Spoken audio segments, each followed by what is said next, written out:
Hello again, my subscribers, or really anybody else who's listening, though I'm not sure who else would at this point. Welcome back to another lore video. This time I'm not going to be drawing, I'm actually going to be playing Genshin Impact in the background. If you're unfamiliar with what Genshin Impact is, it's a gacha game where you have to pull for characters. You don't get characters right away with the premium currency. But it's also an open world fighting game, and it's quite fun. So I would recommend it. With that being said, let's just finally get on to the Envy Lore Part 2. So, a little bit of a recap. Envy went on a rampage as a super weapon for Hell, but it really did not work out for them. And he eventually kamikazed off the edge of heaven and landed on Earth again. I believe I stated in the last video about this topic that Envy became a bounty hunter. Actually, highly based his little bounty hunter escapades off of Supernatural, which is a TV show. And if you know what hunters are, that's basically what he was.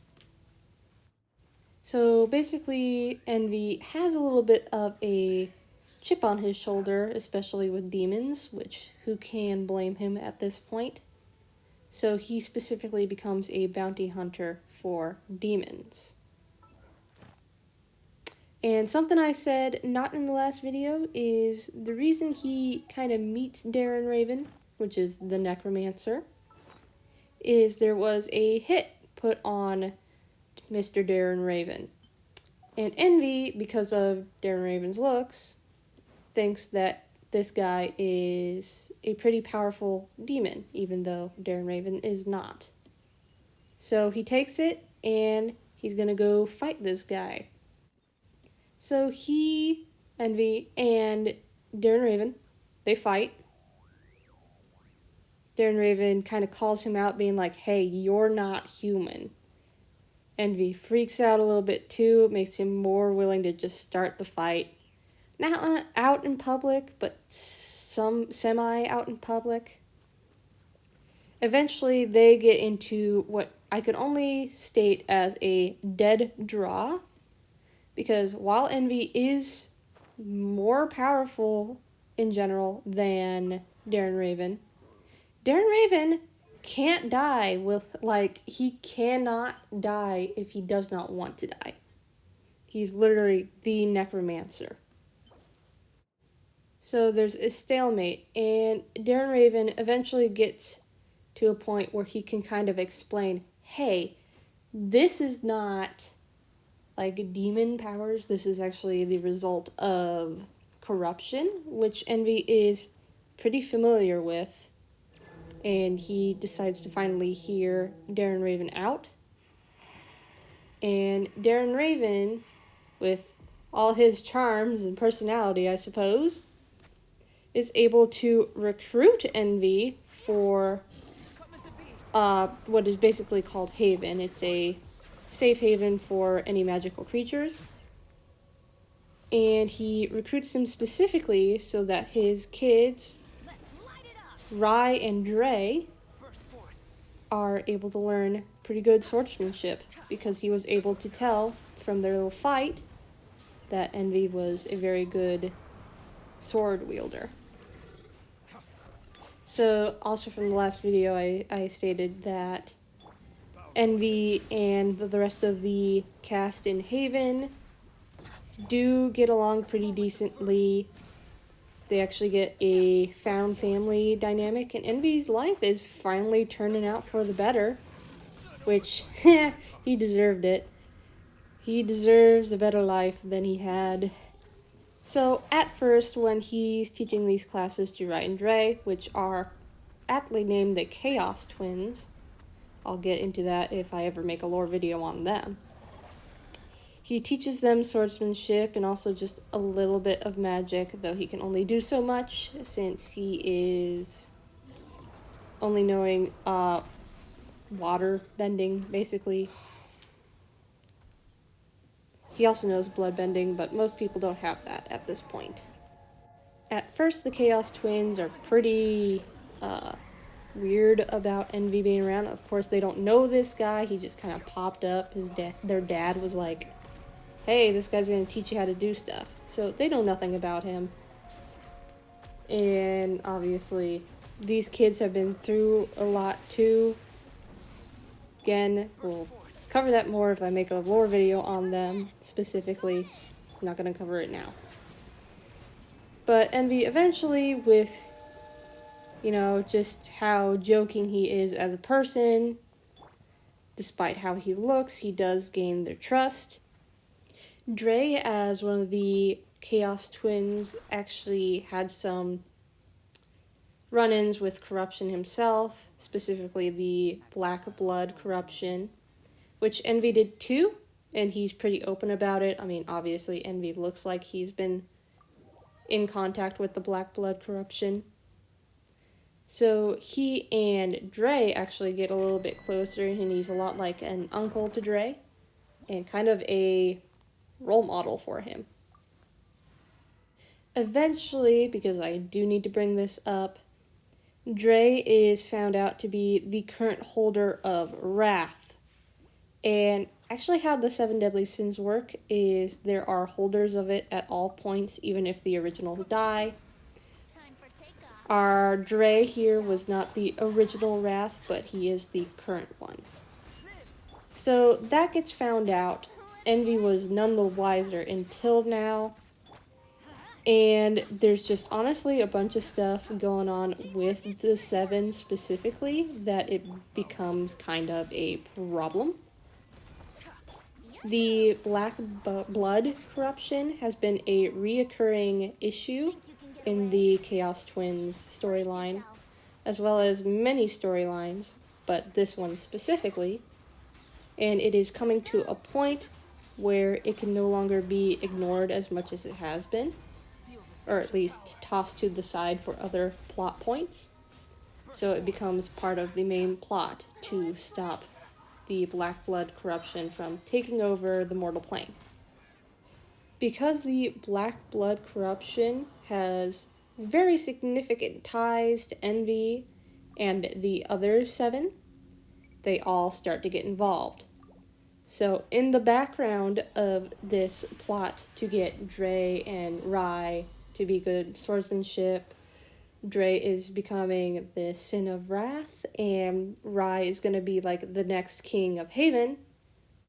In the background, we have a couple characters, which the Chaos duo and any Haven characters would not have met yet. Only Envy would know of these, which is Pride and Astriel. And for a while with the Chaos Twins and that entire fiasco, we really don't get to see these characters work. Only a couple scenes with them. It eventually comes out that Envy, though, is up on Haven, and that gets Astriel and Pride involved in the Haven fiasco. With Pride and Astriel, but specifically Pride, involved, they are able to get the other 7 kinda involved in Haven, and so eventually every character in Haven meets all the characters from what it could be considered the 7-verse, though it's really just the 7 deadly sins. So they meet Gluttony, they meet Sloth, they meet L. The only one they really don't meet is Greed. Since we had to derail from Envy-specific stuff, because this is supposed to be an Envy-specific lore video, I'm going back to Envy-specifics with the 7 and their little reunion. Envy is very happy to meet up with Gluttony and Astriel again. They are close friends, or they were, and he has no bad blood with them. Envy does, however, have some bad blood with a couple other characters, being Pride, who is his brother, so very strained relationship, and L, who is the person who did cut off his wings initially. He is not super happy to see them, but at this point in his life, he is stable enough to not outright try to seek revenge against them. One character I did not talk about yet was Sloth, and Envy doesn't really recognize Sloth at first. But eventually when he does recognize him, it is kind of a good reunion as well. Envy's actually the one who kind of saved Sloth's life, because Sloth used to be a demon. He was the brother of Greed, though no one knew it at the time. And he's a redeemed demon now and looks like an angel. So they have a pretty good get-together too. And Envy's very happy that he decided to spare Sloth's life. Eventually, Pride has to kind of stop this, everything is good thing, because of course Pride does. But it's for a good reason at this point, because Pride is like the black blood corruption, that plague is getting too out of hand. People are dying, people are getting controlled by this black blood. There has to be more going on.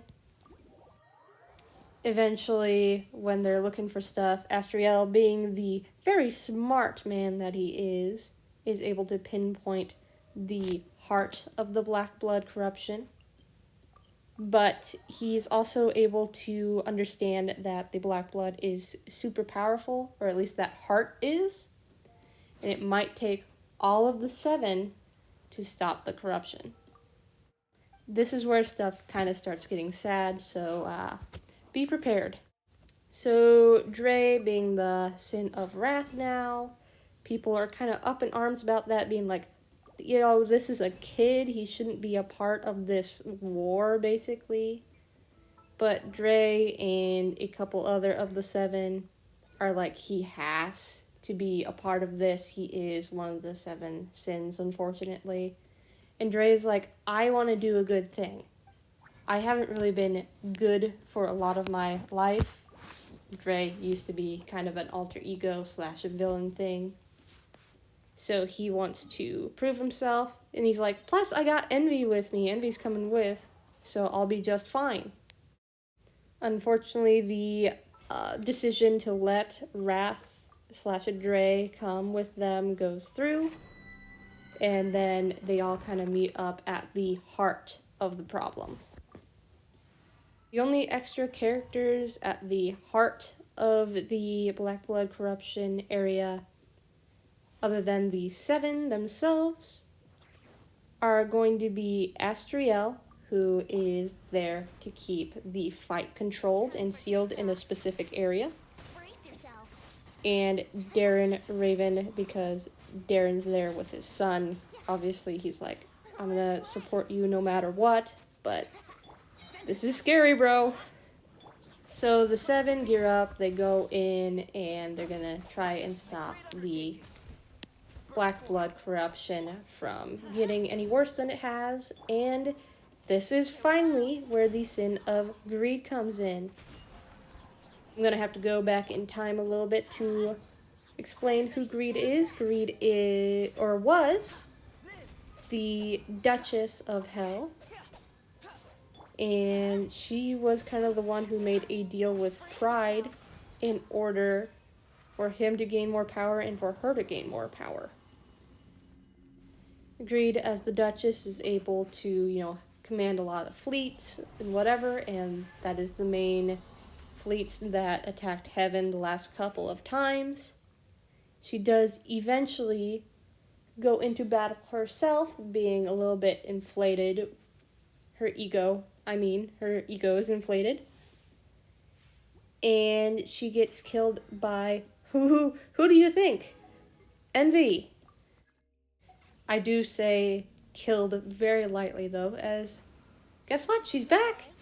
Because there was a experimental type of magic implanted in her, which is these red diamonds. And that's actually how the black blood corruption started, because she came back as black blood herself. So now all of the 7, or at least the 6, because the 7th is Greed herself, have to fight what is basically the Black Blood corruption mother, who controls all of the corrupted people who are, you know, not completely dead. And they have to fight her, and she's super powerful, and it's not a very good time. And here we go! This is where things get really, really, really sad. So, the first to die is actually Sloth. Sloth gets really, really, really beat up. He actually gets chopped up by Greed, because he's a traitor, and he's also not that versed in combat, unlike a lot of the Seven, so yep, he's the first to die. The second of the sins to die is Gluttony. She's trying to protect people. Her combat weapon of choice is actually a shield, though she does have a big hammer as well. And she dies trying to protect Dre. In the middle of this kind of death, Elle gets her arm chopped off. She does not die, but Pride has to stop his attacks to bandage up her wound, which is basically he has to burn her again in order to stop the bleeding. The next to die is unfortunately Dre. Dre didn't have that much combat experience either. Again, he was getting trained to be a swordsman, plus his magic wasn't all that great. He recently got his own body as well, so it's just not going well. He gets suffocated by black blood because he's unable to die from it. He's actually immune. All these deaths kind of shoot Envy into a frenzy yet again. That's just kind of something he does. He goes a little bit insane. I don't blame him.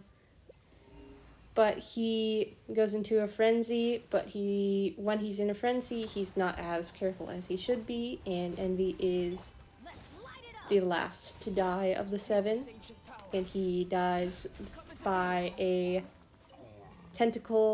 hardened tentacle of black blood going straight through his stomach, and he's unable to heal himself from that. Eventually, Pride and Lust are able to subdue the Black Blood Queen, the mother of the corruption, though obviously the casualties of this battle were immense. Pride got his fire so hot that he started burning himself, and he actually burned out his vocal cords trying to stop the corruption. Then obviously Elle, she lost her arm, and basically once the battle is done, she passes out. So the last of the Seven are Pride and Elle. Pride carries Elle out of the mountaintop where they are right now, and he has to break the news to Astriel and Darren Raven while his vocal cords are basically fried. Obviously, no one's taking this well. Astriel just lost Envy again, even though they just found each other. Pride lost his brother again. He's basically mentally shut down. Elle is basically in a coma. Darren Raven and Rye have lost a part of their family yet again. And this actually makes Rye kind of a villain in a later story. Because Rye kind of holds grudges, not gonna lie. Most of the Haven cast and what is left of the Seven try to work through their grief the best they can. But there are two characters, which are Darren Raven and Astriel, who are not taking things very well. Darren Raven and Astriel do return to the scene of the crime, so to speak, which was the battlefield where the corruption final boss took place. And what happens is Darren Raven was going to try reviving the Seven from there, because he is the necromancer, right? Necromancer should be able to revive everyone. Not quite. So they try to revive Envy first because Astriel is like, I would give anything to have Envy back in my life. I want him back. And Darren Raven's like, okay, but are you sure? Because trying to revive an angel of all things is going to be really, really difficult, and it's probably going to take a toll on your body. Astriel at this point is like, I don't give two rats butts. I want Envy back. I want everyone back. I can't do this again. So they go ahead and try to do a spell for revival on Envy.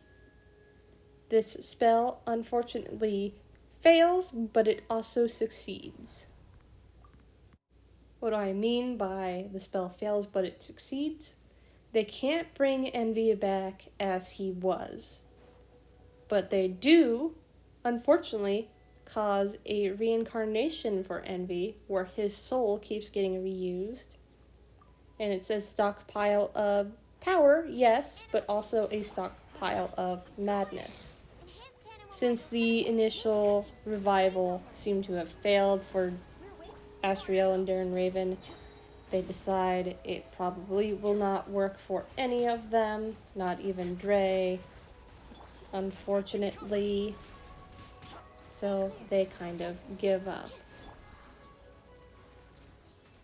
And it's believed for the longest time that the 4 of the 7 are most likely dead at this point. Until way, way later, where Rai is actually the king of Haven. It is found out that Envy is reincarnating.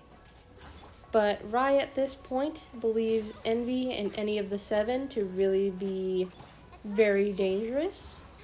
The only one he has any goodwill towards at this point is Pride, because Pride has been a force that has stuck around since the battle and has tried to support the family.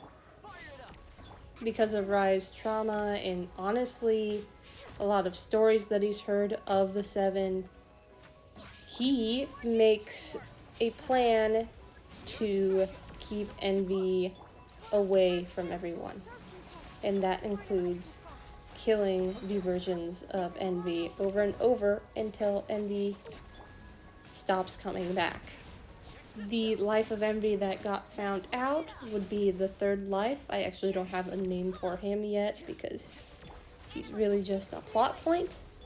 But he gets, unfortunately, killed by Pride. And that's where the 4th life of Envy comes in. So the 4th life of Envy is Kaitis Veer. And I honestly wish I had a finished picture of him, but he basically looks just like Envy, but the color palette would be white and red, not black and green.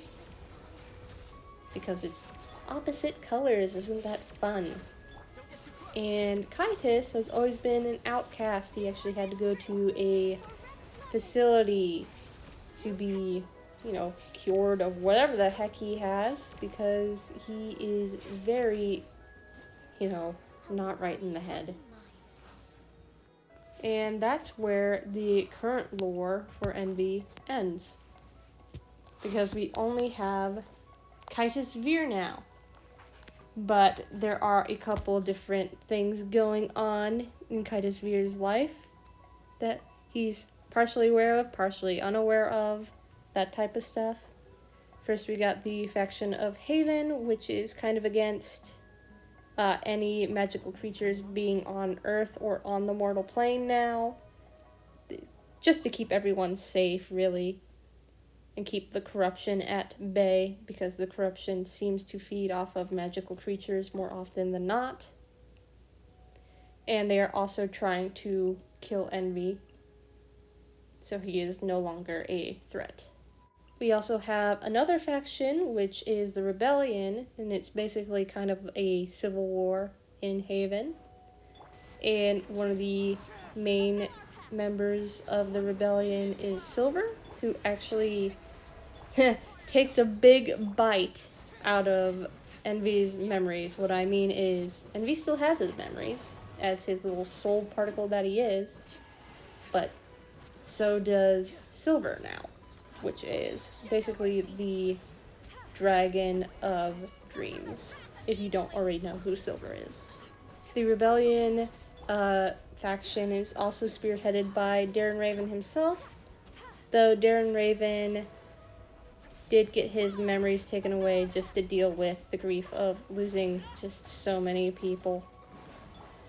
So, Silver and Darren are the spearheads of the rebellion, but also Elle is involved in it, because part of the rebellion's whole thing is to keep Envy safe, because if they get him on their side, they might be pretty unstoppable, pretty powerful, in comparison to the current Haven politics, which has pride.